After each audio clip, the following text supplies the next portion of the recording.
Welcome back to America's Commercial Real Estate Show. I'm Michael Ball. This segment is brought to you by Commercial Agent Success Strategies. It is video training for commercial agents. Check it out at commercialagentsuccess.com. Well, today we're talking with Casey Conway. He's the Chief Economist with CCIM Institute, and we're talking about now is the time to do blank.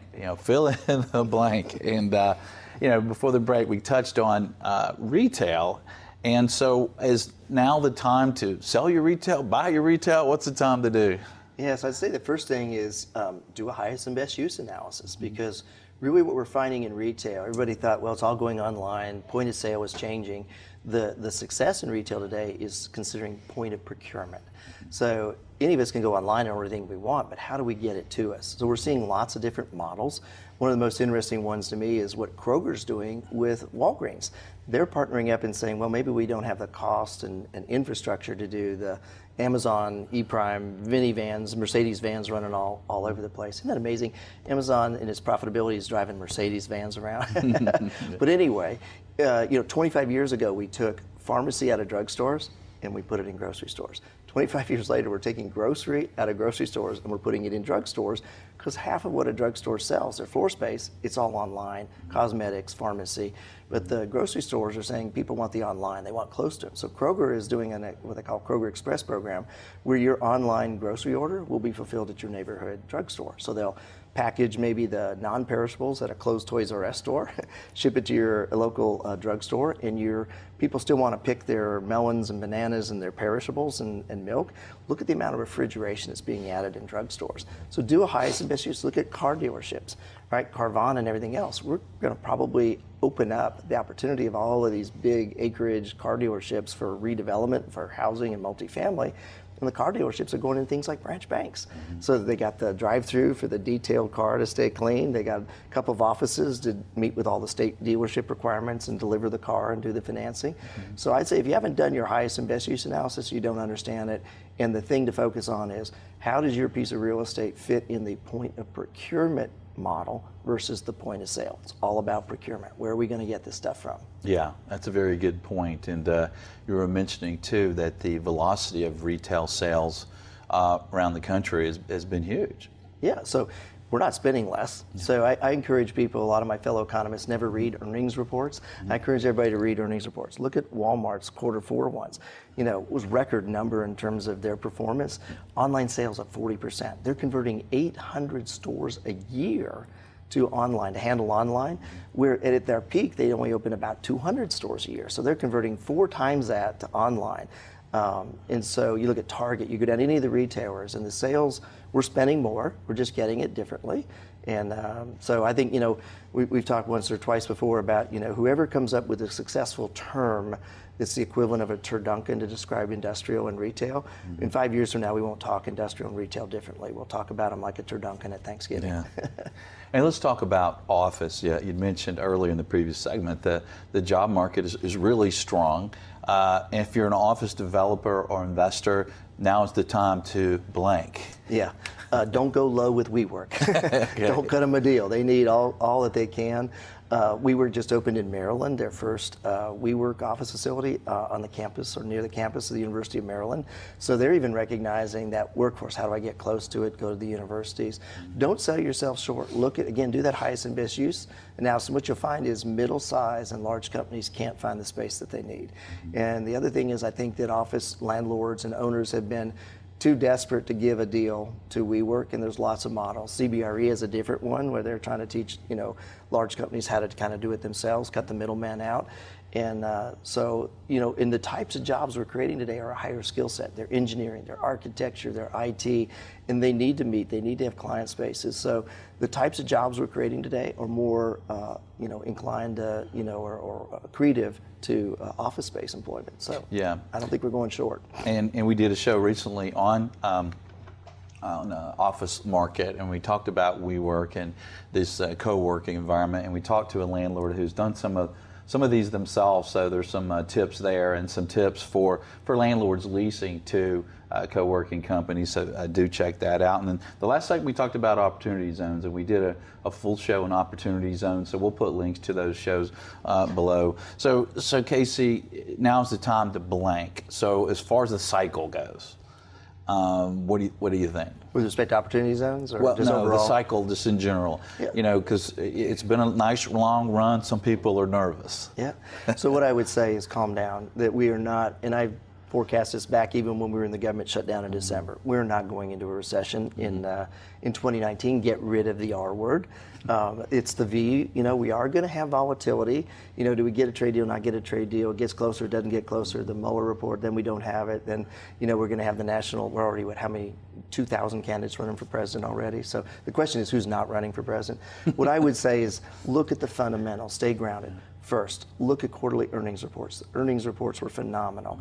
The tariffs took a little bit of bite. They took some margin out, but they weren't enough to really hurt anybody, and they say we're pulling back on jobs. Look at those forward-looking indicators, jobless claims, right? The jobless claims are saying it's a record low since 1969. Look at the fundamentals of occupancy and absorption. Occupancy is levels that support and are accretive to new development, new construction. Rents are growing.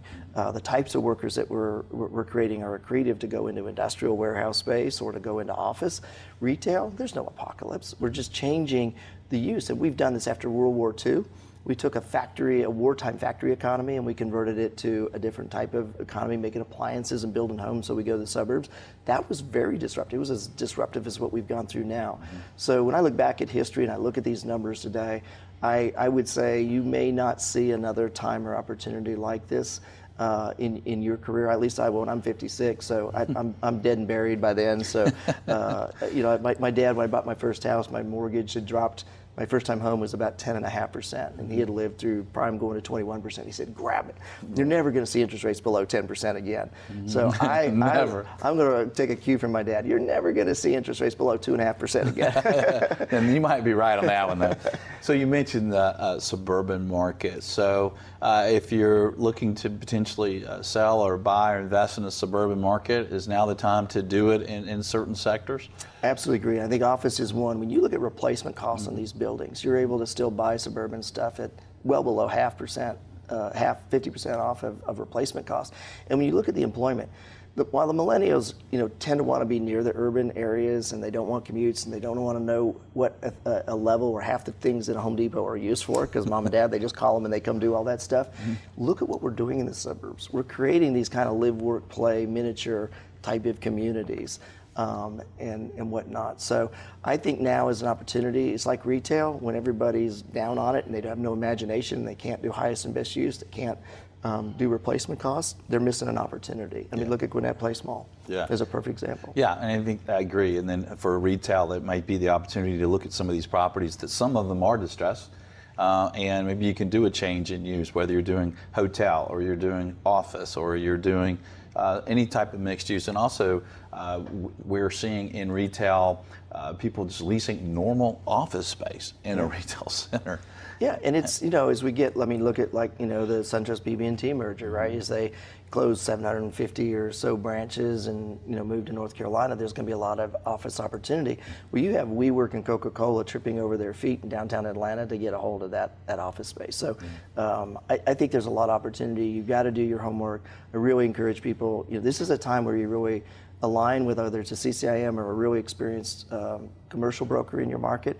They know the market, they know the deals, they know the valuations, they know which lenders get it and which ones don't, and how to help you get that financing done. Well, thank you very much.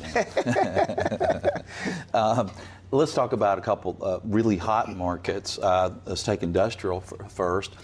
Now is the time to do blank with industrial. Yeah. Maybe it's time to invest in tent warehouses.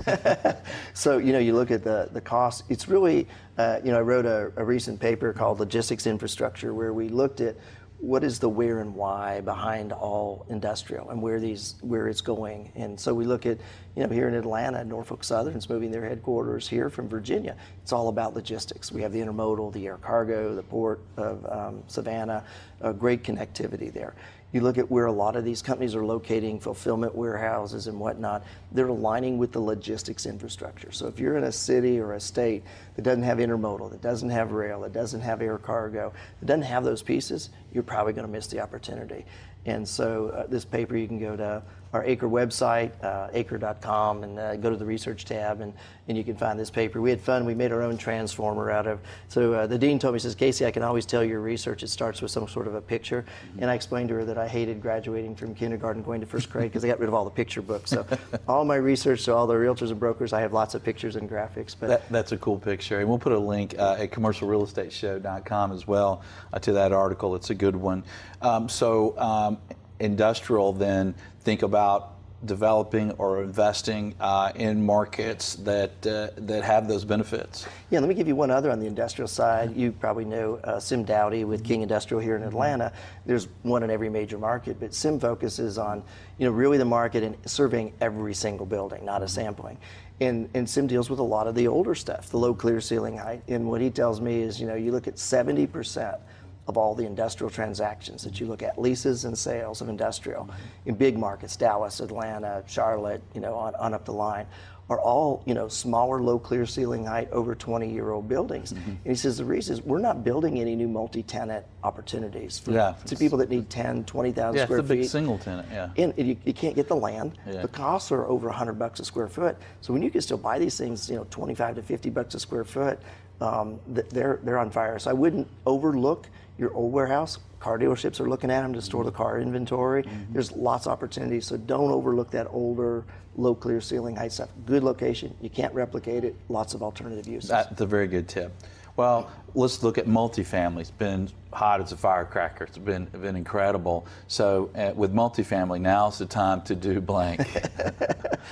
Make your units narrower. So I think the ceiling folks here in Atlanta are doing a project over on the west side, the old Atlanta Works deal, and they were showing me a new townhome that they have that they can't finish enough of them, and they're repurposing older buildings over there. It's an 11-foot wide townhome, and I can imagine that works really well in Colorado because if you're on cannabis, 11 feet looks and feels like 22 feet. but here in the South, we you tend just know to, because you do the research. I do all the research on it. So, but here in the South where we eat a little more fried food, we probably need at least 22 feet. But what we're going to see is incredible innovation on the multifamily side. We've heard about micro units, but we're going to see all kinds of innovation. We need things like to revisit manufactured housing. It's an alternative thing, and it's not all ugly or bad. We here in Atlanta have 2 tiny house subdivisions that have been zoned. It's one, it's the cost, and 2, it's getting the land inventory. And people don't want the density. Another zoning ordinance we've seen passed here in Atlanta and around the country are for carriage houses or accessory buildings, call them accessory buildings. So the old days when we build in the country club areas, they'd have an extra carriage house for the live-in work help. Well, they're now looking at in these developments to put a carriage house that could be for the more affordable housing and a second unit and side entry to get higher density that doesn't look like multifamily. So my saying would be, really look at our biggest need is really under 300,000. So the home builders they're making great margins. They're so happy they're buying lots of Geico insurance, building the move up in the luxury and the second home market. Anything above 350, especially the 400,000 to 600,000 range. But our workforce, our millennials, what they need today, the new factories that are coming, whether it's Toyota or Mercedes or Volvo in South Carolina, they got a 16 to 18 hour worker and they can't afford that. So how are we going to solve that problem? So we're only building 1.1 million to 1.2 million houses a year, and 350 of those are multifamily. So where do we get that extra gap? And we're going to have to be very innovative. So I'd look at manufactured housing, I'd look at higher density, I'd be working now with your local leaders. Are all under pressure to solve affordable workforce housing, and what they call it is the missing middle. Where do we house our middle class that can't afford a $500,000 home? Yeah, that's a good point. And we had a guest on recently that is doing a lot of co-living, where they're renting out these apartments like you would think about student housing by the bedroom.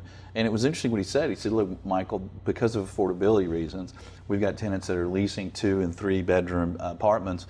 and they're trying to find a roommate and they don't know how to do it or how to check them out. We know how to check them out. We're renting them a room and it's working great. They share a kitchen, and they're getting a lot more rent and solving affordability for the tenants. Yeah, we're seeing in things like student housing, multifamily, where we're getting approvals to do them without parking, and they realize you don't need parking with a student housing deal. We're seeing that most of them don't need a full kitchen, so they're doing almost, an Embassy Suites or your Suites Hotel type chain miniature kitchen with a coffee bar and a microwave and not a full kitchen, and they're saving that space and putting in an extra bathroom or a bedroom, or they're using the furniture where with the hideaway beds, instead of going into the wall, they go up into the ceiling. They have floating walls. So we're going to see a lot of innovation. The thing to pay attention to is the cost. And as you migrate and try to do everything $3 and $4 square foot numbers, again, just like single family housing, that's not where the depth of the market is. It's still back in that $2 square foot range. Yeah. All right, KC, excellent information as usual. Thank you, sir. Thank you. Yeah, we appreciate you being on. Pollen's up, rates are down, go do a deal. Go have fun. That's right. All right. Well, thank you. And what do you think? Is the time to do blank? Fill in the blank, share it with us, and let us know what you think. Thank you for joining us, and until next week, be sure that you always lead, learn, and laugh, and join us for America's Commercial Real Estate Show.